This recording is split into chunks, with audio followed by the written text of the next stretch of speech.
During my 8 years in the state legislature, I paid a massive political price for fighting the establishment. You'll never see the establishment support my candidacy, because when I was there in the state legislature, I went to battle. And as far as the answer to the question, there have been times I was co-sponsors on numerous bills where I had to take my name off the bill after they altered it, changed it, made it sometimes unconstitutional, sometimes it just made it a bad bill. It just with garbage legislation in it. So sometimes they violate their own House rules to not have multiple subjects in a bill just because they want to, and it happens numerous times in the state legislature, and I can't speak to Washington quite as intimately as the state legislature, but the worst stuff in the state legislature usually passes in lame duck session after the elections are over, when they throw these huge bills on your desk and you're supposed to vote them before you even get a chance to read them. That's when I vote no, and you really wonder what was really in there, because that's how they get the stuff they really want through passed. But I've paid a political price, and I would say the vast majority of the people we elect to Congress or the state legislature, it's not that they're not principled, or it's not that they're corrupt when we elect them. The problem is after they get elected, they turn corrupt and turn unprincipled. And we need someone who will stand up to that pressure, like I've done in the state legislature. Thank you. Next question is from Adam Ledrich.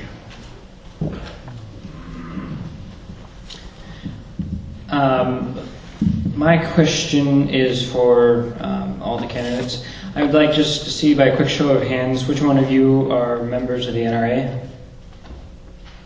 All right. Which one of you are life members? Life members? Okay. I would just like to know real quick how long each one of you have been members of the NRA when you first joined. 3 or 4 years the NRA, and about 20 years for Ducks Unlimited. Good question. You'll find out most people join the NRA when they decide to run for Congress. I joined when I was in the 5th grade using proceeds from my paper route. It only cost $5 to join back then. And I've been to their annual convention. I'll be going in May, regardless of how the election turns out, to Charlotte, North Carolina. I've slept with an M16 for a year. I've learned to shoot between people's heads on the airlines. I own about 20 firearms, and I'm a hunter. I have a book coming out, and there'll be some hunting stories in that book. I believe about 7 years I've been a member. I'm also a member of the Gun Owners of America, and like everybody up here, I joined the NRA because it looks good, right?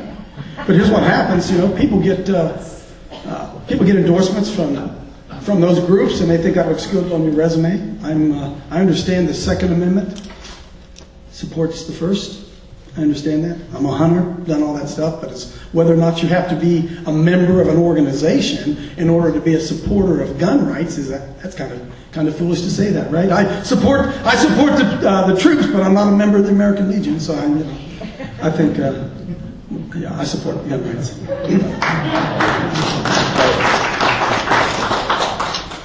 Approximately 20 years or so, I believe, somewhere around there when I joined. There's great organizations like Buckeye Firearms that I think is better to be organized with. The NRA has donated recently $10,000 to Zach Space's campaign. So every one of these people that gave money to the NRA gave money to Zach Space. All right, because the NRA is not really what we think they are. They're giving money to Zach Space. Realize that they gave money to Zach Space, and every one of these candidates put that money in his pocket.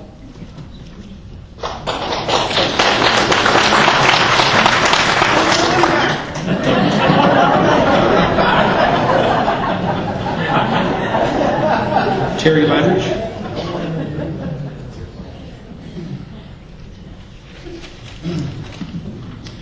First, I'm sick and tired of politicians who won't respond openly and honestly to the people's questions in cases where it might be politically risky to do so. On the OH18 website, there's a voter guide that lists all these candidates' responses to 50 questions that are important to Ohio citizens. One of the candidates refused to answer 13 of the 50 questions with a simple yes or no answer. As a Christian, biblically it says in Matthew 5:37, simply let your yes be yes and your no be no. Sounds like good advice to me for everyone, including candidates.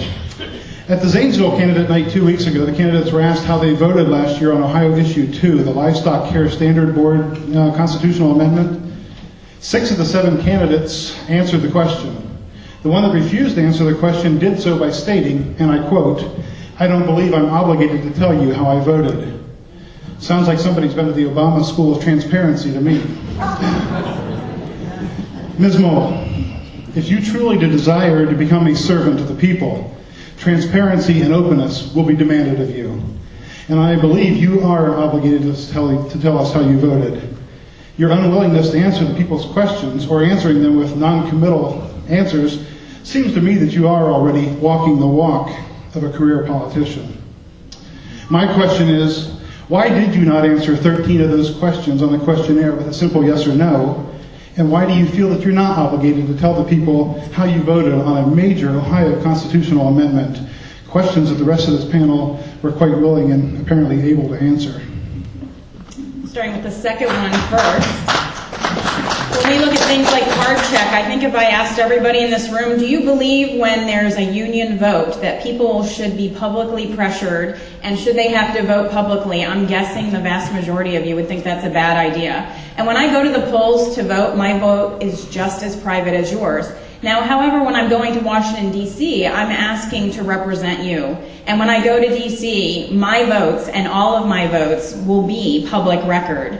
But when you go to the polls on May 4th, I do not have the right to ask you who you voted for, and you have no obligation to give me the answer to that. And in fact, that's exactly why our election system is set up the way that it is, so that you have the opportunity to make your votes in private and make your decisions, which is why we have these debates.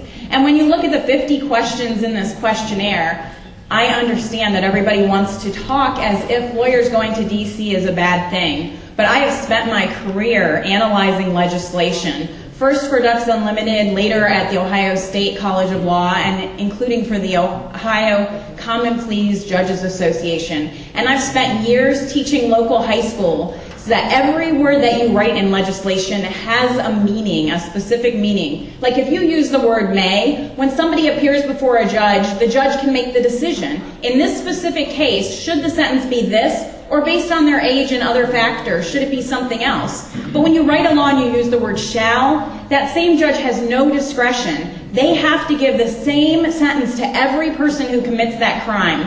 And so when I read that questionnaire, there was questions like, would you support this concept in all legislation? And the problem with that, ladies and gentlemen, is exactly what we saw with the hate crimes legislation. It was tacked onto the back of defense appropriations. I can't sit here and tell you what calisthenics Congress is going to go through in the future. I don't have that magic crystal ball. And so when the people write the questions, and the questions include all-inclusive terms, that I can't foresee the future, I am unable to answer that question because the question didn't ask me if I supported the concept. It asked me if I would vote for every piece of legislation with that concept. We already had that question tonight. If you support a piece of legislation and they add things that make it unconstitutional, I wouldn't support it. So no matter what the concept is, I can't always tell you I'll support it. So go back and look at those questions, look at the language that was used, because that impacted my decision making and how I answered them because the question was posed.